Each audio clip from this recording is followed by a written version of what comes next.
The ambition to have Ukraine as a member before 2030 and 2029. The ideas by the Orban's regime, for example, dismantle the European Union as such, as the project. To expel Hungary, but simply to expel the country from the European Union, it's really not so easy. Ukrainian side is forced to agree with certain conditions. It's not the road to victory. There are two classical formulas how to end the war: capitulation or victory.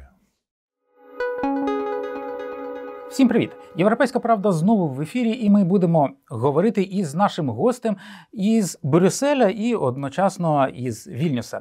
Дайнюс Žalimas – це однозначно друг України, тому що це литовський євродепутат, з яким ми будемо говорити і про наше майбутнє у Євросоюзі, і, звичайно, про перемогу. Дайнюс, радий вас бачити тут. Слава Україні! Героям слава! Я знаю, що ви розумієте українську. Але давайте будемо якось так суміщати, щоб вам було простіше. Десь, може, щось скажете українською, але основне англійською. І я маю почати зі складного питання. Чим закінчиться війна? У вас є вже розуміння цього? Якщо чесно, немає. I don't have any idea what will be the end. I know what should be the end. And I think we all know, and we all Europeans, Ukrainians including, we share the same understanding that, of course, there are two classical formulas how to end the war: capitulation or victory. So I don't like capitulation, especially that the capitulation of Ukraine, which is actually imposed currently by not only by Russia but by Trump administration as well. Well, speaking frankly, what he says is really on the Russian conditions or on capitulation of Ukraine. But it is contrary to international law, contrary to the rules-based international order. And then it's the second choice, only victory. Because for everybody, I think it's clear, except probably Trump. But even for him, I think it is quite clear who is aggressor in this war. And if it is clear, then under international law, the legal situation, legitimate situation should be restored. That means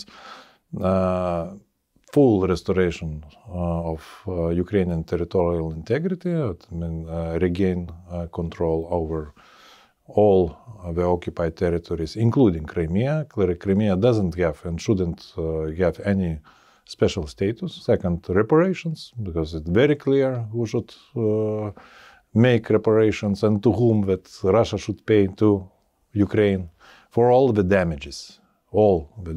And the third, it's accountability. I mean, individual criminal responsibility of those who are responsible for the aggression. But not only for aggression, of course, also by accompanying crimes. I mean, crimes against humanity and war crimes, possibly even we can speak about genocide. So that is clear formula. So then should be namely that. When it can be achieved in practical terms, it's a good question. Nobody knows, especially the current retrieve of the Trump's administration. But I think this is the goal. We should work on it and we should pursue it. And I can't say, simply I can't say, nobody I think in this world can reasonably predict when it can happen. Дякую за те, що ви пояснили це в таких деталях. Я насправді піднімав вашу заяву, ваш виступ у Європейському парламенті у лютому цього року. І, по суті, ви теж там пояснили, що таке капітуляція, що таке перемога. Dear colleagues, there are only two ways to achieve a long-lasting peace in a war of self-defense against aggression: victory or capitulation. However, only in case of victory against aggressor we can see legitimacy restored, the full membership of Ukraine in the European Union and NATO.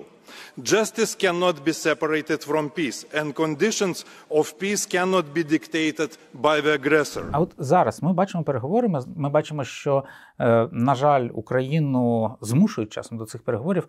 То це переговори більше про що? Перемога чи ні? This is not... when you say that Ukrainian side is forced to agree with certain conditions, it's not the road to victory.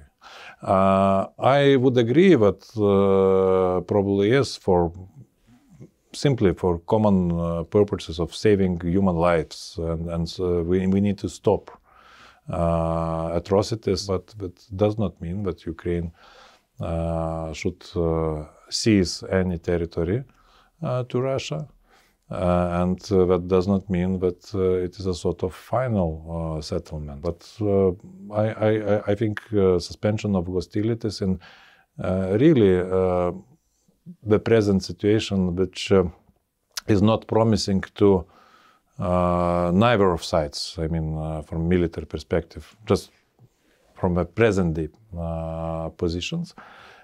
So maybe it can be welcomed and like a temporary solution towards building something more sustainable. Але водночас я бачу, що насправді в Європі майже всі, по суті, крім хіба що вас, перестали говорити про перемогу України. Просто ми цього слова не чуємо вже десь принаймні від часів, коли в США почалася зміна влади.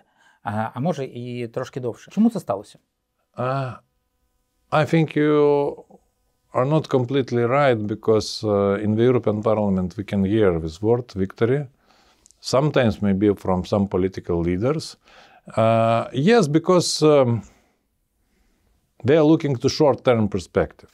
And short-term perspective, when you need to somehow to not maybe to coordinate your activities, but simply adjust your activities, adjust your vocabulary to the current developments, especially provoked by the Trump's administration, who avoid even the word aggression.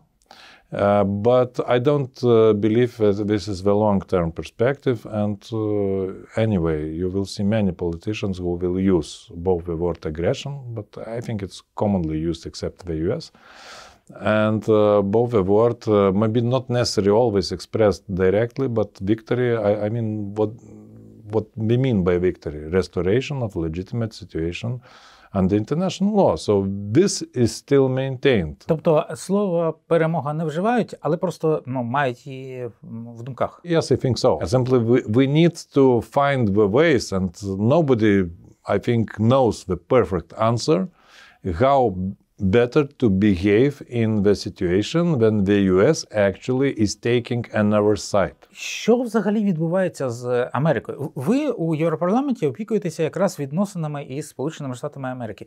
Що відбувається? Very difficult question to answer, but I will try.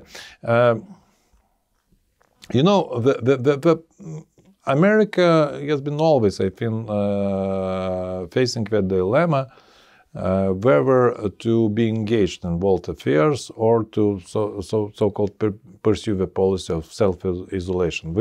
We knew that from, let's say, even some historical examples. After the First World War, you remember, it was the period that the US withdrawn its activities from Europe, at least. But in general terms, I think it's a reflection of so-called deterioration of the politics as such, when certain populists are able to take the power by manipulating with the crowd, taking very simple, usually by way not corresponding to the true statements, and manipulating with a crowd of very primitive slogans. And that is the challenge which we have with the new global age of modern technologies sometimes, when there's a danger that it's not only challenge to international order, such international order based on rules, but it is also a challenge for American internal policy. I mean, internal policy, we see that Trump is not only destroying international order, but he is attempting to destroy American democracy with all this behavior, which is against the rule of law, of course, which is very similar to what Putin is doing. So, and actually, it can be explained, you know, by the fact that on the one side, maybe some mistakes done by previous administrations. I believe that such issues like migration, and when some people whom I call the crowd. They want to have simple answers and very primitive decisions, what Trump was able to offer. And of course, it is also many questions about the Republican Party. Usually, both parties, Republican and Democrat Party, they were serving as a sort of filter not to allow such politicians to big politics. But unfortunately, it didn't happen. So, but I hope still that American democracy will be able to resist and to survive, because we can see also the signs not only of popular demonstrations, but also of judiciary performing its duties and also abolishing certain decrees. So I hope that the game is not lost. Подивимося, що дійсно буде, чи виживе, чи збережеться у нинішньому вигляді або в попередньому вигляді американська демократія. Але що можна дійсно говорити з певністю, те, про що ви сказали, що зараз, в цьому історичному періоді, Америка виходить з Європи. Виходить Європі в загальному сенсі, не тільки Євросоюзу, а в широкій Європі. Треба звикати жити без участі США. Це розуміння є? I think yes. At least in my political group in the European Parliament, this understanding is prevailing. Це група Макрона, і Макрон, власне, просуває стратегічну автономію. Not only Macron, but it's not I think, the main issue. I think this understanding is prevailing, and America probably is withdrawing, not physically yet, but we can see also the ideas of physical withdrawal, but ideologically, that's for sure. Because what Trump administration is doing is much closer to autocratic regimes rather than to Europe. And he is criticizing Europe in the same way like Orban, for example, like Putin. Actually, the critics is the same. They are using our own concepts like freedom of speech against us. But still there are many forces, I believe, in America which will be capable maybe to resist against this course. And let's hope that after Trump's administration, America will be able to come back. Ви влучно згадали про Орбана, то давайте поговоримо про майбутнє України. Україна буде у Європейському Союзі? Without doubt. I have no doubt that Ukraine decision is already taken. And you see from all practical steps of the European Union, we are ready to open negotiations on accession of Ukraine.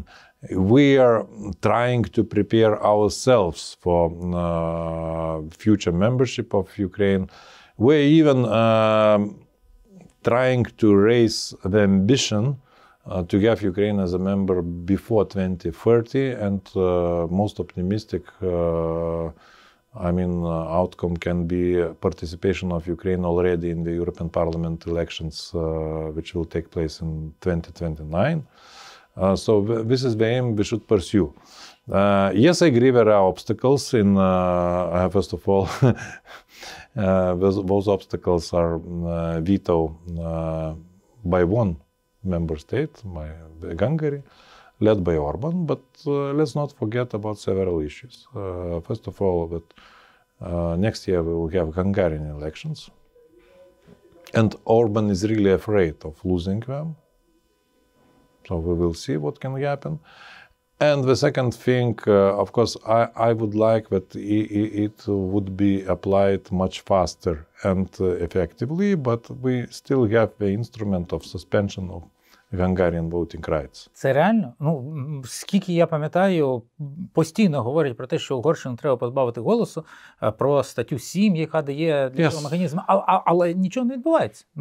Немає... It's because the lack of political will and the lack of political will on intergovernmental level, and the council should require an unanimity of 26 states on this issue. And unfortunately, yes, there is a lack of political will. But, the passions of the European Union can be also, can expire, let's say, because we do see how many steps already are taken by the Orban's regime, even you may call, because by suppressing its own citizens, Hungarian citizens, for example, even the freedom of assembly has been recently denied in Hungary for people with certain belonging to various minorities. But it's not maybe the most important thing, but the ideas which is spread by the Orban's regime, for example, dismantle the European Union as such, as the project, to reform it in a kind of community of sovereign nations, by limiting the rights or even abolishing the Court of the European Union, Court of Justice of the European Union, and the Commission as such. That is, that is dismantling of the European Union. So I don't think that this can last and endlessly. So I think the moment can come when the decision will be taken. But really, for me personally, nobody needs to convince me that it is the time to react. But unfortunately, we don't have still the political consensus. Мені просто видається, що зараз Євросоюз більше готовий чекати наступних виборів, які відбудуться дійсно в Угорщині у квітні наступного року. І це означає, що ще рік Україна не чутиме, імовірно, не чутиме добрих новин про свій рух до вступу. Чи це так? Partly yes and partly no.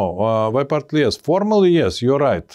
It can happen that until new elections in Hungary, Ukraine will not formally open any chapter on EU accession of EU accession negotiations, but only formally.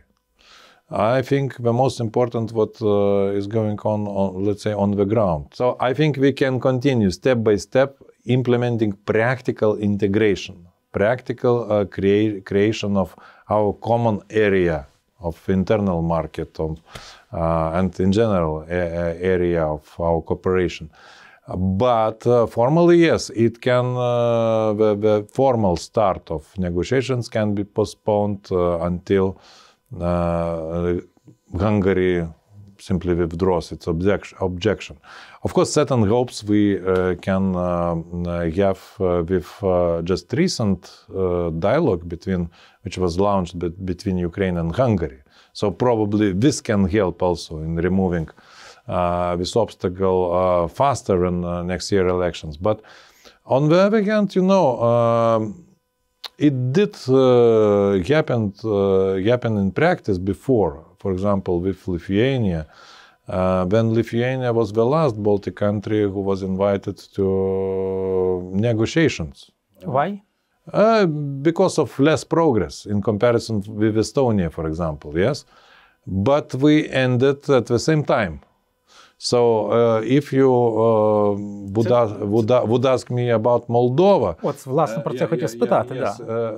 Simply the fact that Moldova can early start the negotiations doesn't mean that it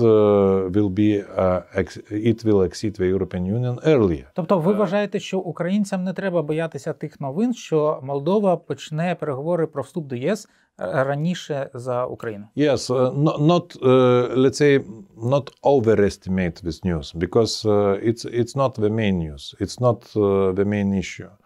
The formal start of negotiations doesn't mean anything. You remember that the European Union a long time ago started negotiations on accession with Turkey, for example. Yes, with Turkey.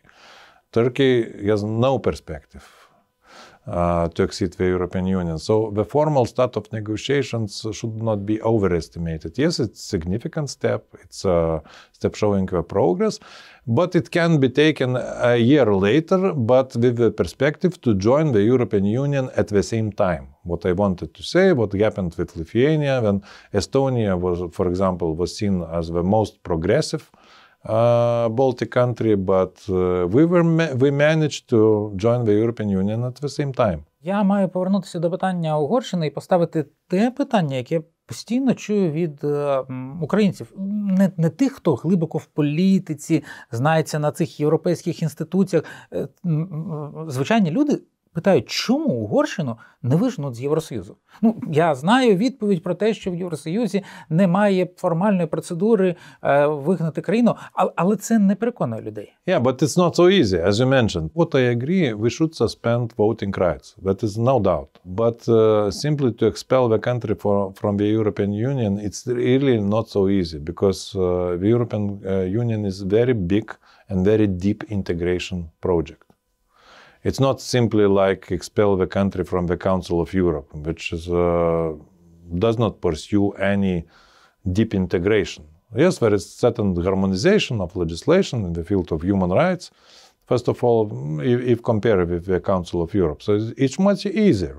You expel the country, like Russia was expelled, cutting all the ties, which is purely legal, mostly, and that's all. There is no, but here we have not only legal integration, not only harmonization of our national legal systems, but economic ties, common capital movement of persons. You remember it was not expulsion, of course, but how long did it take for United Kingdom to withdraw from the European Union? Навіть коли обидві сторони цього хотіли, виходить. Що Yes. So to expel Hungary, but you know, our personal ties, economic ties, I don't know, many other ties foreseen by the European Union will still remain, and not so easy to cut them in one day. Але ви погоджуєтеся з тим, що Угорщина – це зараз не європейська країна за цінностями, підходом? Yes, I agree, but you know, most probably we should talk really here.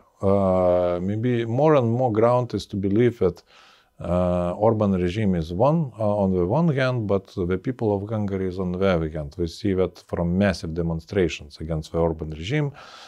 We see that from, let's say, from Budapest. Budapest mayor is very strong political opponent of the regime. So there are centers of civil resistance, of civil society resisting against the Orban regime. But yes, the policies of the Orban regime does not correspond to the European Union values, and there is no doubt about that. In all fields, in foreign policy regarding Ukraine and support of Russia, it does not correspond to the European Union values. Recent decision to withdraw from the International Criminal Court, that is also in contrary with the line of the European Union, and can be the reason, one of the reasons to suspend rights of Hungary voting rights because of serious violation of our common values. And internal policies, I mean, as I mentioned, suppression of free press, suppression of freedom of assembly, of freedom of expression, persecution of political opponents. So lack of independence of judiciary. So really there are systemic and serious problems. Про наших, ну скажімо так, опонентів ми поговорили. А давайте про друзів. Хто є друзями України у Європейському Союзі? I think you have a very big number of friends.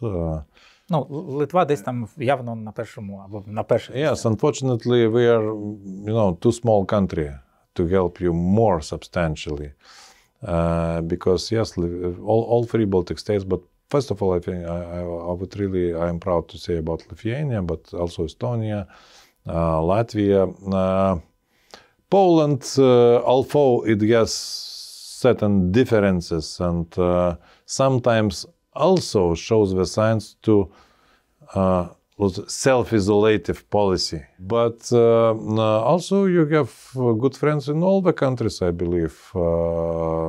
So I wouldn't specifically distinguish something specific countries, because majority of them are showing clear solidarity regarding accession of Ukraine. All the 26, even Slovakian government didn't express its opposition, or at least express opposition against Ukraine accession. So only Hungary remains, but all the 26 more or less stick to general line. Що ж, будемо сподіватися, що ця підтримка 26 держав Євросоюзу зрештою схилить і 27-му Угорщину на користь вступу України до ЄС. Це має статися обов'язково. І дякуємо вам за те, що додивилися це відео. Лишайтеся на каналі Європейської правди, каналі про Європу, НАТО та роль України у світі. До побачення. Дякую вам, до побачення.